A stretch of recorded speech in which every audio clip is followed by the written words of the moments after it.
So, one of the questions that I get a lot is why weren't pregnant women included in the initial trials for the different vaccine candidates? And the truth is, this is based on historical reference when it comes to research trials and pregnant women and children. So, they're considered protected individuals when it comes to research.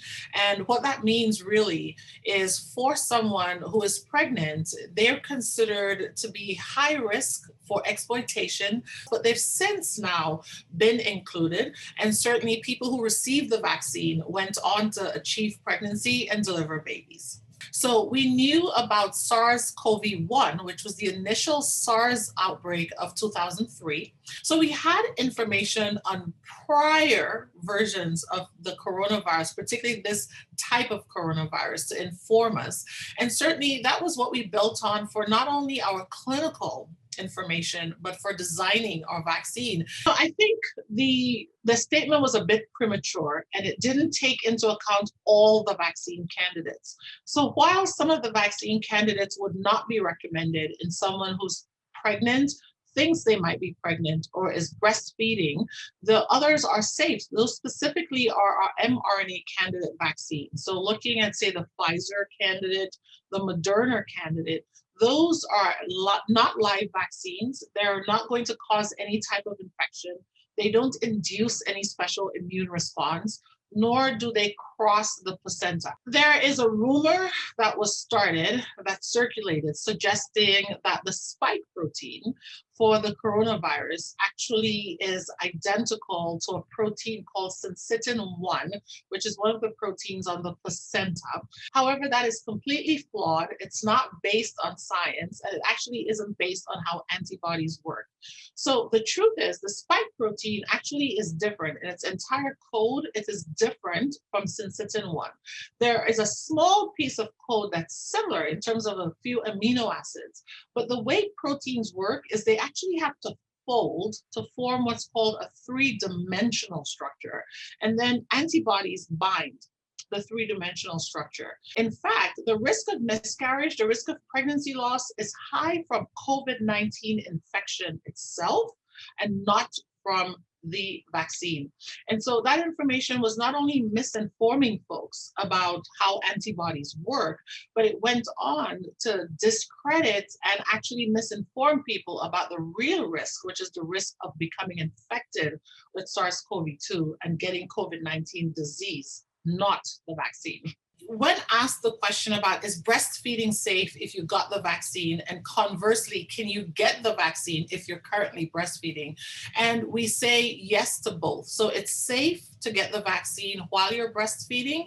And similarly, if you got the vaccine while pregnant, which is our recommendation, it actually helps you prepare antibodies that can not only cross the placenta and now protect your unborn baby and help them have an immunity against COVID-19 once they're born, but it'll also continue to be present in your breast milk if you're either lactating and breastfeeding or lactating and pumping milk. We recommend getting the vaccine at the earliest available time because for two reasons. The first is in terms of pregnancy, a pregnant person, we know now that pregnant persons who become infected with SARS-CoV-2 have higher rates of pregnancy loss, have higher rates of preterm delivery, meaning delivering a baby much earlier than usual.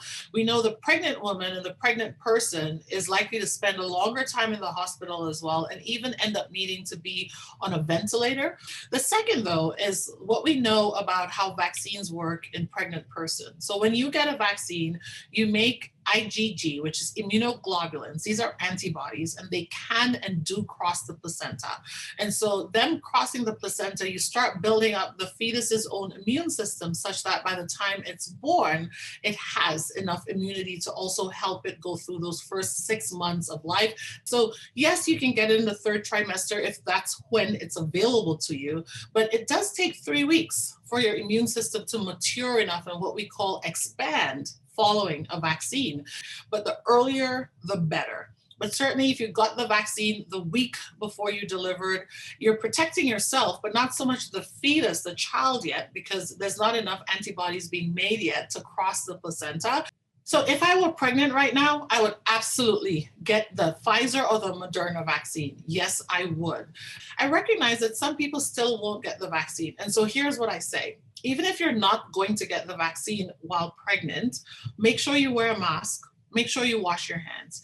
Encourage as many people in your circle to go get the vaccine. Because the more people around you who are vaccinated, the more they protect you and they protect that baby. As a fertility expert, I get a lot of questions asking about whether or not, if you're planning future pregnancy, whether it's 2 years from now, 5 years from now, 10 years from now, should you get the vaccine?